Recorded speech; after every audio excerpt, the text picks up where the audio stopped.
Hello, knowledge seekers. In this episode of 20-Minute Books, we delve into Calling Bullshit by Jevin D. West and Carl T. Bergstrom.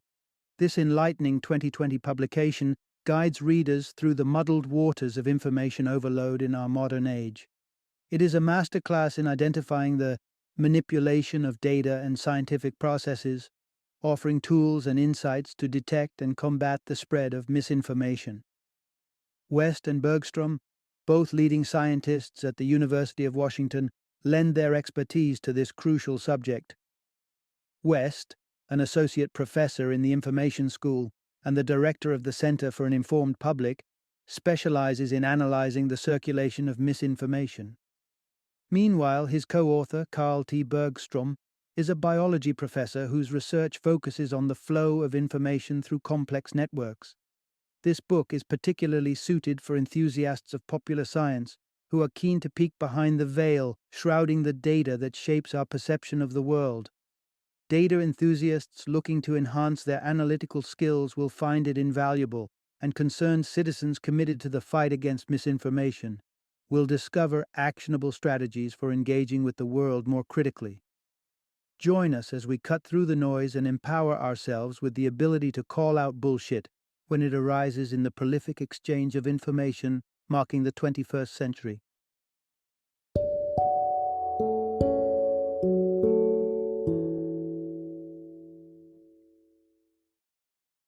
Calling Bullshit: The Art of Skepticism in a Data-Driven World.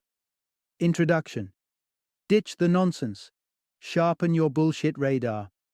It's an avalanche out there, a relentless barrage of information, hurtling towards us from every angle.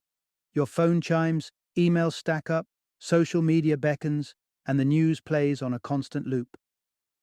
But amid this constant stream of data, there's a lot of, nonsense. Beneath the data, facts, and figures lies a layer of misinformation and deceit that often goes unnoticed at first glance. It's the sort of stuff that sounds plausible, but with a closer inspection, it crumbles like a house of cards. The world has coined a term for it, bullshit, and it's everywhere. But knowledge is power, and with the right tools, you can become a deft detector of drivel. This narrative unveils the secrets to sifting through the science and statistics to spot the bullshit before it can take root. Ready to become an expert in calling out the fluff? Let's dive in. Discover the phrenological folly of crime prediction. Ever heard that criminals can be spotted by the shape of their skull? It might sound outlandish now, but not so long ago, people believed in phrenology, the notion that one's character and propensity for criminality could be read from the bumps on their head. Thankfully, science has moved on since then, but it serves as a prime example of how easily we can be swayed by convincing, sounding, yet ultimately bogus theories. Untangle the false links, like housing prices and birth rates. Sometimes, the connections drawn between two data sets are about as sturdy as a house of cards in a windstorm. Take, for instance, the claim that soaring house prices lead to declining birth rates. It's an example of a correlation mistaken for causation, a logical fallacy where two simultaneously occurring trends are mistakenly assumed to be in a cause and effect relationship. Learning to discern when this fallacy is at play can prevent us from accepting misguided or erroneous conclusions. Expose the hidden half-truths of scientific publishing. And then there's the problem of selective storytelling in the realm of scientific research. Here's a bitter pill to swallow. Not all studies are created equal, and not all findings see the light of day. This phenomenon, known as selection bias, skews our understanding of scientific truths. It's a bit like being fed the highlights reel and missing out on the entire nuanced story. Battling this selective bias demands a healthy skepticism and an eye for the missing pieces of the puzzle. By engaging with this narrative, you'll be on your way to becoming a confident skeptic, someone who doesn't just consume information, but interrogates it. You'll learn to look beyond the surface, to question and analyze the credibility of what's presented to you, thus ensuring you're not misled by the vast amounts of bullshit masquerading as truth.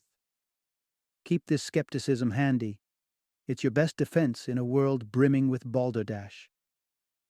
Part 1. Stay sharp, navigating the minefield of misinformation. Picture this. It's 1998, and a medical bombshell drops. A study published in The Lancet, authored by Andrew Wakefield, alleges a connection between the MMR vaccine and autism. The implication ripples through the global conscience, breeding doubt, fear, and a burgeoning anti-vax movement. Only later does the truth emerge. The study was deeply flawed. Wakefield's work was discredited, and in 2010 the study was retracted. This, however, is just one face of a multifaceted beast known as bullshit. Despite being debunked, the tale of the MMR vaccine and autism continues to hinder vaccination rates and foster the resurgence of once-controlled diseases. It's a testament to the unnerving power of misinformation and the difficulty of rooting it out once it's taken hold. The lesson, stark and true, is that we must all be vigilant in the face of bullshit. Bullshit isn't confined to the digital age. Even the ancient philosopher Plato called out his contemporaries, the sophists, for their preference for persuasion over truth. But the 21st century has proven alarmingly accommodating for the spread of such deceit. Today, false claims hide behind the veneer of scientific credibility or exploit the persuasive power of visuals, like the fabricated story following the Boston Marathon bombing that fooled over 92,000 social media users with an emotionally charged yet utterly false story of an 8-year-old runner. What all these anecdotes emphasize is the harsh reality of our current information ecosystem. The potent combination of modern technology like social media, coupled with hyper-partisan media outlets, production of fake news at scale, and the simplicity of manipulating images has precipitated a crisis of misinformation. This underscores a societal urgency to take action against the tide of bullshit, to sharpen our critical faculties, and be the arbiters of our own understanding. Each of us bears the responsibility to distinguish between fact and fabrication. It's an essential skill in today's world, where the difference between the two can have serious, far-reaching consequences. Stay sharp, stay skeptical, and remember, in the realm of information, not all that glitters is gold. Part 2. The Art of Deception. Unmasking the Bullshitter's Toolkit. So, what is at the heart of the information that's too good to be true, or the arguments that seem sound, yet feel off? Let's dissect the concept of bullshit. If we consider the views of the authors, bullshit is essentially the art of convincing at any cost, where the persuasive impact triumphs over the triviality of truth. The modern bullshitter's arsenal is brimming with tools designed for obfuscation instead of illumination. Clever language, twisted statistics, and misleading graphics. These tools aren't just lying dormant. They are actively wielded to bombard audiences with a facade of facts that masquerades as authenticity. Here's the crux of the matter. Bullshitters are adept at convincing others of something's veracity, with scant regard for the evidence supporting it. Let us delve into the clever strategy that science sociologist Bruno Latour eloquently termed black boxes. Imagine a process where data is funneled through a convoluted algorithm, akin to magic. What emerges from the other side is often perceived as unassailable truth. But the magic, the black box, must be questioned. Peek into the source of data. There lies the first thread to pull. For example, consider a 2016 study positing that a criminal mind could be linked to the shape of one's head, backed by an algorithm's seal of approval. However, a glaring flaw was revealed. The comparison was between convicts' ID photos and the professional headshots of non-criminals. A genuine smile is less likely in an ID photo booth than in a professional photographer's studio, isn't it? This instance exemplifies how a flawed dataset renders any algorithm's conclusion worthless. And this gets us thinking. Were the study's authors deliberately deceiving? Not necessarily. Their single-minded focus on validating their hypothesis might have blinded them to the glaring inadequacies in their data selection. In the end, though well-intended, their study is a classic case of bullshit, embellished with a scientific flourish yet fundamentally flawed at its core. Recognizing these patterns and peeling back the layers of the sophisticated charade is the essence of calling out bullshit. It's about seeing beyond the illusion, challenging the black boxes, and aligning our beliefs with robust, credible evidence. Part 3. The misleading maze of correlation and causation. Take a moment to consider the seemingly eye-opening revelations of certain scientific studies. Some findings appear to nod vigorously to common sense, such as a study that highlights a link between self-esteem and early experiences with romance in college students. But pause and ponder. Does this truly unravel the mystery of youthful confidence, or has it merely scratched the surface of a more complex social tapestry? Imagine hypothesizing about the alchemy of kisses and self-worth.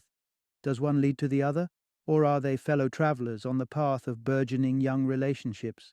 The research may be illuminating, but it's careful not to leap to conclusions about the underlying causes. Here's the pivotal takeaway. Just because two things move in sync, it doesn't mean they're dancing to the same tune. Correlation does not imply causation. The media often plays puppeteer in this deceptive dance, and subtle statistical nuances can be lost in translation. Once the research headlines hit your newsfeed, take, for instance, a 2018 study by Zillow, which pointed out the parallel trends of house price hikes and falling fertility rates.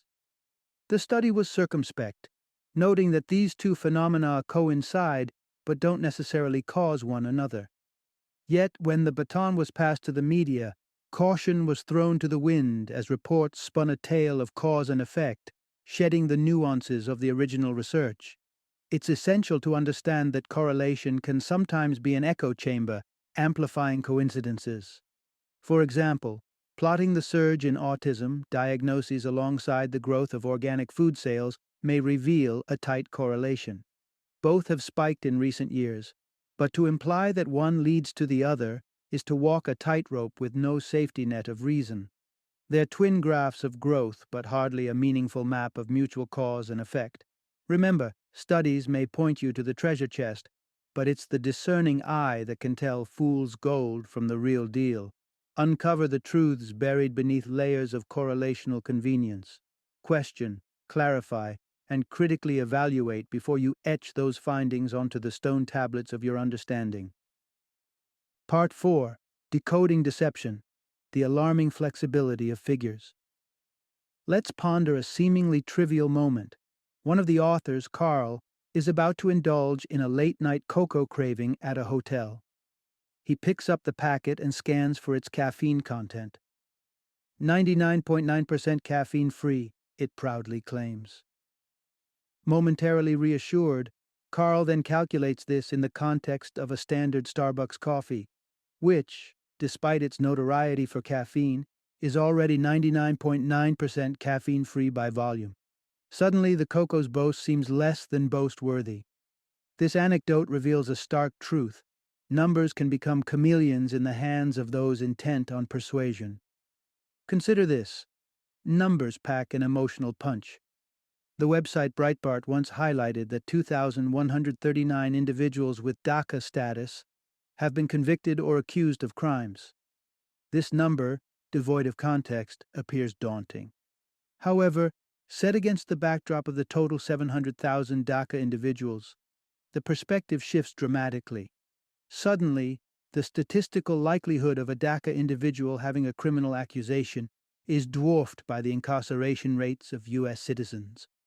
Numbers can be wielded like a sword or a shield, magnifying fears or quelling concerns, depending on the wielder's intent.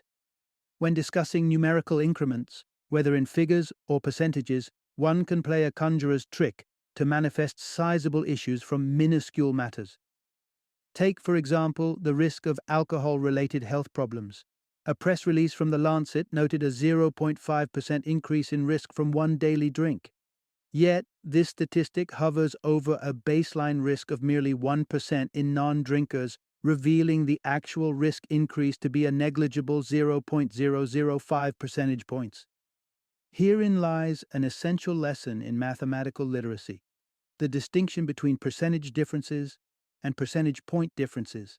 It's all too easy to plunge into a pit of misinformation when these concepts are misunderstood or misrepresented. It's not always about outright fabrication. The devil, as they say, is in the details. As you wade through the swamp of statistics, stay nimble, stay critical. Whether it's the spin of a cocoa packet or the weightier matters of public policy, numbers can be a slippery slope. Remember, vigilance is the key to not sliding down that slope into a pool of number-driven nonsense. Part 5. The slippery slope of selection bias in data. In a world awash with statistics and data-driven decisions, one crucial question looms large. From whence does the data spring? Take, for example, the tall tale of the Dutch, renowned for their impressive height. It's not that someone roved the flatlands of the Netherlands measuring every man's stature. They simply took a sample. Now, imagine if that sample skewed toward the basketball courts. Or consider the potential distortion if you conduct a political survey at an organic market. Odds are the needle will swing toward the liberal end of the spectrum, not due to the true distribution of political beliefs, but because of where you gathered your data. This leads us to a pivotal concept: selection bias. Here's the essence of the matter. When data isn't neutral, its roots tainted by bias, the fruits it bears, the results of any test or analysis, are equally tainted. Let's explore an illustrative dilemma: the association between attractiveness and personality. Suppose an exhaustive graph plots all men, randomly scattering dots without correlation between charm and civility. After excluding the exceedingly unpleasant and those who don't strike your fancy aesthetically, you will notice a seeming trend. Of the remaining candidates, the more attractive ones appear less congenial. What you're seeing is not a universal truth, but a consequence of selectively curating the sample pool. Distortions of this kind aren't intrinsically deceitful. But when car insurance companies boast that switching to them saves people an average sum, say $500 annually, we must recognize the sleight of hand in play. Those who switch generally do so because they are guaranteed substantial savings. Thus, the average is skewed by this economically motivated migration. The scientific world grapples with a similar quandary, known as data censoring. Consider the clinical trials for a new medication, where side effects might cause a portion of participants to bow out, thus rendering their experiences invisible in the final analysis. If withdrawal from the trial is influenced by specific factors, the end results become skewed. The quest for entirely random samples is a Herculean task in a landscape rife with selection bias. This omnipresent hazard serves as yet another reminder to approach statistical declarations with a discerning eye, to question their origins, and to consider the bias that may lurk within. Part 6. Big Data's Illusions: The Need for Solid Groundwork. In this digital age, graphic designers wield their technological wands to conjure baffling visuals: diagrams twisted into the shape of a ram's horn, or whimsical subway maps charting biblical narratives or musical genres.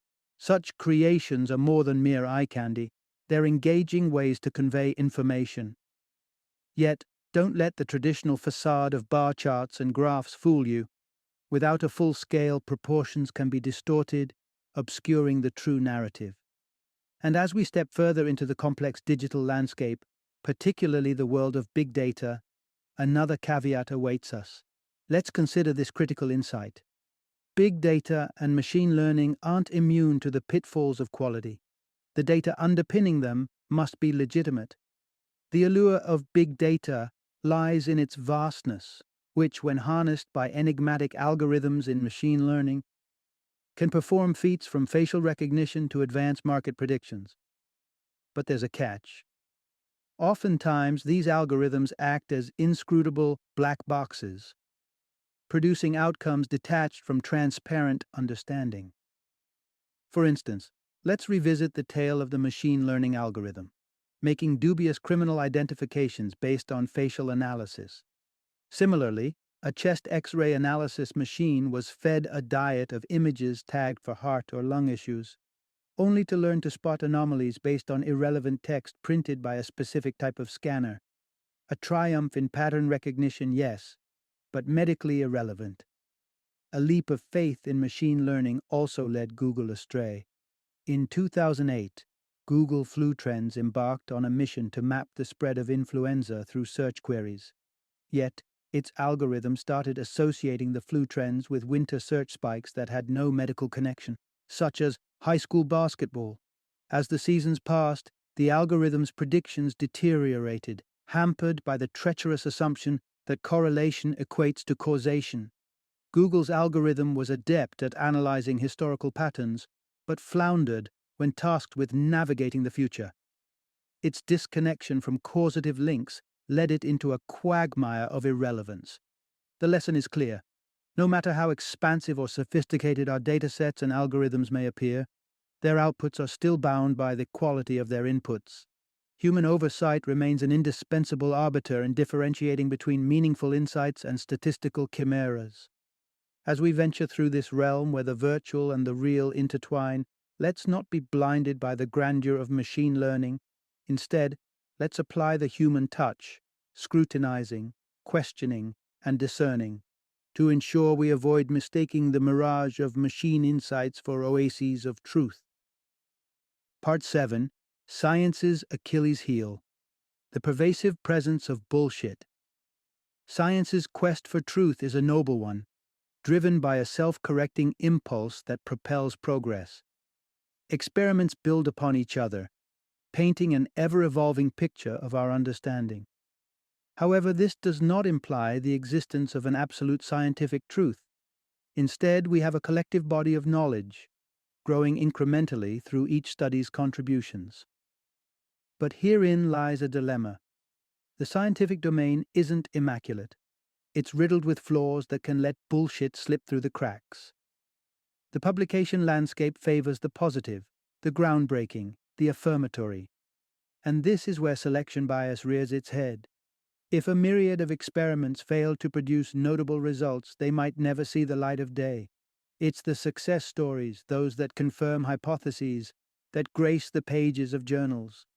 This brings us to the notion that the imperfections of modern science inadvertently fertilize the fields for bullshit to flourish. Statistical significance often hinges on the concept of the p-value. A standard threshold is set at 0.05, a statistical way of saying there's a 95% chance the results are not mere flukes. But this benchmark isn't infallible, especially when we consider Goodhart's law, which states that once a metric becomes a goal, its utility diminishes as people begin to manipulate circumstances to achieve it. Enter the dubious practice of p-hacking, the tweaking of experiments to conjure that coveted p-value. It's more common than one might wish to believe. And then there's the media's role in science communication. Only a sliver of research garners media attention, essentially creating a selection bias. Not every study can claim the spotlight. It's those with the most sensationalist potential that dominate headlines. Even within scientific journals, not all publications are created equal. Less prestigious ones may be less discerning in their selection, sometimes prioritizing financial incentives over academic rigor. That's why, when extravagant claims emanate from the depths of obscure journals, skepticism should be your first response. Credible results fight their way into reputable publications. It's a scientific landscape where bullshit sometimes masquerades as breakthrough. Understanding the mechanisms that allow for such distortions is the first step. The next? Approach each assertion with a critical eye. Dissect the p-values with care, and remember that in the quest for truth, even science must be scrutinized. Part 8. Arm yourself with effective anti-bullshit tactics. Think like a journalist. They may not always land on the truth, but their inquisitive nature is gold when it comes to filtering fact from fiction. Whenever you encounter new information, channel your inner reporter and ask 3 critical questions. Who's providing this information? What methods did they use to gather it? And what might they be trying to sell me? This approach isn't a cure-all, but it's a powerful starting point in the battle against bullshit. Ready for more tools for your anti-bullshit toolkit? Here are a few. When something sounds too fantastical, it probably is. Be wary of extraordinary claims that defy common sense. If your gut says it's implausible, chances are it's soaked in bullshit. Next up, embrace Fermi estimations. Named after physicist Enrico Fermi, these are back-of-the-envelope calculations you can perform to get a ballpark figure. They're handy for quickly judging the plausibility of a claim. Let's put it into practice. Suppose someone claims the UK boasts 121,000 individuals named John Smith. Roughly estimate the UK's population, around 100 million. Now, consider the prevalence of the first name John and the surname Smith. If both occur in about 1 in 100 people, a double division gives us an approximate 10,000 John Smiths, far from 121,000. This discrepancy hints that the original claim might be dubious. Be on guard for confirmation bias. It's an easy trap to fall into, embracing information that reinforces our pre-existing beliefs. Stay alert and approach agreeable data with an extra dose of scrutiny. Recall the lesson on correlation and causation. A claim that one trend causes another should raise your skeptical antenna. Often, seemingly related trends have no direct causative link, and something else entirely could explain their concurrent rise or fall. And in today's world of frenzy-fed news feeds, treat information from questionable internet sources with suspicion. If your news comes via Twitter, for instance, double-check it through more reliable channels. When you uncover bullshit, don't shy away from calling it out, but do so with tact and politeness. Everyone slips now and then, and a gentle correction can open minds more effectively than harsh confrontation. That's your armory against the barrage of bullshit. A journalist's questions, Fermi estimations, a guard against confirmation bias, the skepticism of correlation causation, and the critical evaluation of dubious sources. Equip these tools with grace, and you'll navigate the misinformation maze with newfound dexterity. Final summary. The siren song of bullshit is a melody that's become ever-present in our daily lives, with its harmonies designed to persuade rather than illuminate. As we navigate the vast seas of information bolstered by the winds of social media and big data, the need for vigilance has never been greater. In our exploration, we've unearthed that at the heart of bullshit lies a blatant disregard for authenticity. Whether it's in the form of statistics masquerading as facts or studies corrupted by selection bias, the intent remains the same: to convince, not to clarify. To stand firm against the tides of misinformation, recall that just because events or data points dance hand in hand does not mean one choreographed the other's moves. Correlation is not causation. Context is the lens through which numerical claims should be viewed, revealing the truth within the numbers. Scrutinize the roots of the data sets you encounter. Their merits determine the value of the fruits they yield. By cultivating a healthy skepticism, understanding the statistical ruses laid bare before us, and using our newfound discernment to differentiate fact from fanciful fiction, we can arm ourselves against the fog of bullshit. And when we do spot its gray clouds on the horizon, let us shine through it with the bright light of fact-checking and thoughtful skepticism.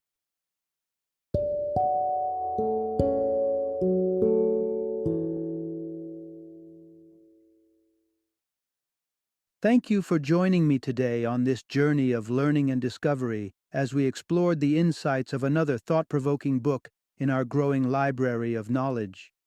If you've enjoyed our time together, please take a moment to follow our podcast, give us a 5-star rating, and share 20-minute books with other knowledge seekers. Your support truly means a lot. Don't forget to join me again in the next episode, where we will delve into another enriching book. Until then, happy reading and happy listening.